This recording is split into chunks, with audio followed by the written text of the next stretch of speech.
لەگەڵ گرانبوونی نرخی بانزینی بازرگانی خواست لە سەر بانزینی عێراقی کە نرخەکەی 69 دینارە بە ڕێژەیەکی بەرچاو زیادی کردووە.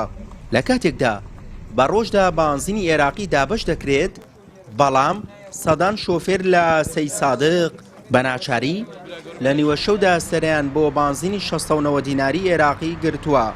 بەشێک لە شۆفێران لە بەرەبەیان یاخود لە ڕۆژی پێشترەوە ئۆتۆمبیلەکانیان لە سەرەدا بەجێ دێڵن. تەنها یەک بانزیخان لە لەستی سایقا هەیە کە بە 609 بانزین دابشکات.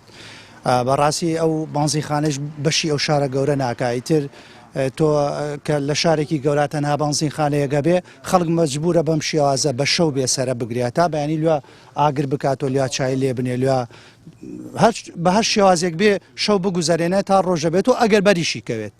سەرڕای ئەوەی کە قەزای سی سادق قەزایەکی گەورەی و زۆرترین گوندی لەسەرا، بەڵام تا ئێستا لە یەک بانزیخانە بانزینی عێراقی 69 دیناری دابش دەکرێت و وەک شۆفێران باسی دەکەن یەک بانزیخانە بۆ سەی سادق کەمە و خواست و پێویستی شۆفێران پڕ ناکاتەوە. وەکو ئەم شۆفێرانی گەیسەر لێرن، ینی بەڕاستی گلێگەل لەوەیە ناعەدالەتی زۆری تایە، کابرا دێت بە بلۆک و دانیشێت دوو بلۆکدانی وەڕاتۆ بەیانی ئەڵێ سەرەمە. ئەمە یەکێ لە کێشەکانە. کێشێترەوەیە قەزایەکی گەورە وەکو سەی سایق معنای نییە تۆ بانزیخانەیەک دانیت وەی بانزیخانەکەش هەموو ڕۆژێ بۆی نییە بانزین. تۆ جارە سەرێک لێ کابرا سعات دەیشە وەڵا بانزین نایە. داما 5 ساعت دێرەوە ساوە دوای ڕاتەوە ڕۆژی دواتر ئەبێ بە کێشە دیسانەوە شوێنی من بووە. ئارە وەڵا هەیە بەڕاستی منی سێ جار چوومە بەر عەدادەکە برم نەکەوتووە. سێ جار چوومە بەر عەدادەکە برم نەکەوتووە دیانەت یای نەماوە. ژن هەیە سایقەکە خۆی پیاوەکەی یەدا ئەبەزێ و سیارەکەیدا دەژنەکەی کاکە باشێت بنزینەکە تێکا لێگەڕنوازی لێبێنەوە ئافرەتە.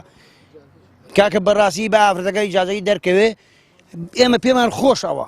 بەس ئێمە هەمومان خوشک و دایکمانەیە، بەس حەزەکەین کە هەموو کەسێک وەکو یەک مافی ببێ لە بانزیخانەکانە.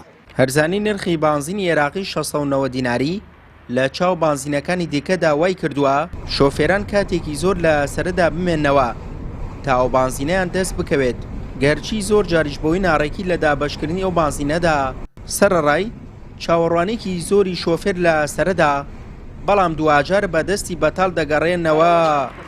سوێی محەممەد، کەناڵی پەیام، سەید سادق.